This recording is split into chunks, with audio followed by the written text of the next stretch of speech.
One of the 10 most followed sports in the world is rugby.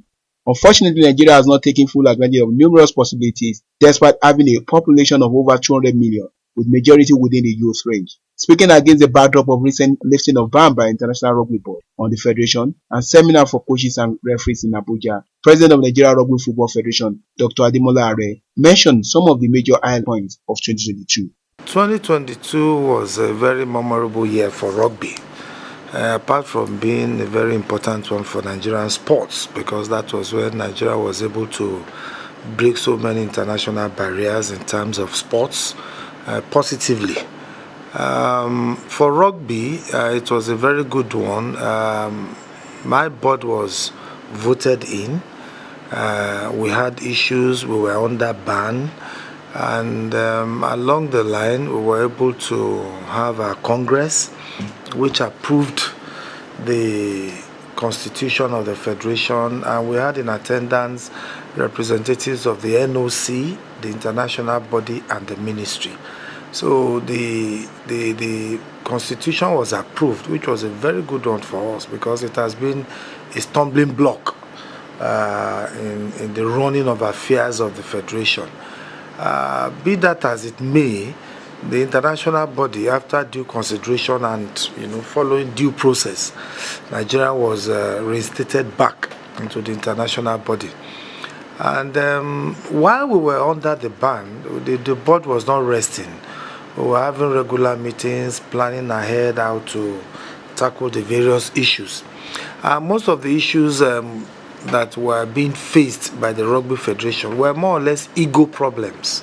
Individuals believing that they know more than others and not wanting to calm down to let everybody have a say in what was going on. But we thank God we were able to put all that at rest. We were able to link up with the international body. We attended the Kenyan series, the Kenyan competition, an annual program. We were able to attend. Though we did not perform very well, but at least it was a breaking point for us. I was able to go to Ghana to also attend another competition. And after this ban, we are really looking forward to put our 2 feet on the ground and start running. He also enumerated on the areas the Federation will be focusing on in 2023. And that was why immediately after the ban, we were able to do a clinic for our coaches, like a seminar for our coaches and some other stakeholders on the latest rules and regulations guiding the game of rugby the world over. We are not yet there. It is not yet uhuru. We are still going to keep on having such programs, bringing in internationally accepted personnel to come and guide our people on how to do things right. Apart from that, very soon, as soon as February this year, we are going to have a medical seminar, anti-doping and medical seminar for all the coaches and the trainers, major stakeholders, even board members. Anybody can be culpable when it comes to anti-doping. So we want our people to be deeply involved. The players will be there. All the medical personnel that we have will be there. It will cut across all the states of the federation. And then we intend having that between 6th and 9th of this month.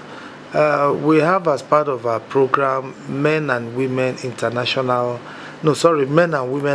competitions, where we want to use that opportunity to bring together all our elite players in Asaba. Preferably they have the facilities, they have the hostel, and we have written them a letter. So we are looking forward to getting positive response from them.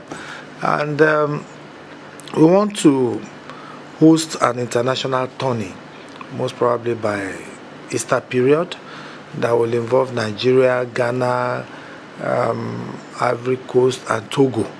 So that we really want to start bringing in some impacts from this end of the world, because we have the economy, we have the populace, and we have the players.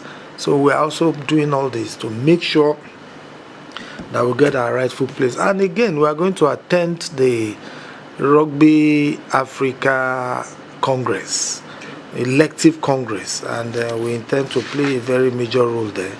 On plans for players of Nigerian descent The president has this to say. And those players, we've been getting in touch with them. They are very much interested in being part of what we are doing. And it is not going to be out of place for us to, at least myself and maybe the GM, or maybe any board member that is interested, to visit some of these athletes in England. We will definitely do that before the year runs out.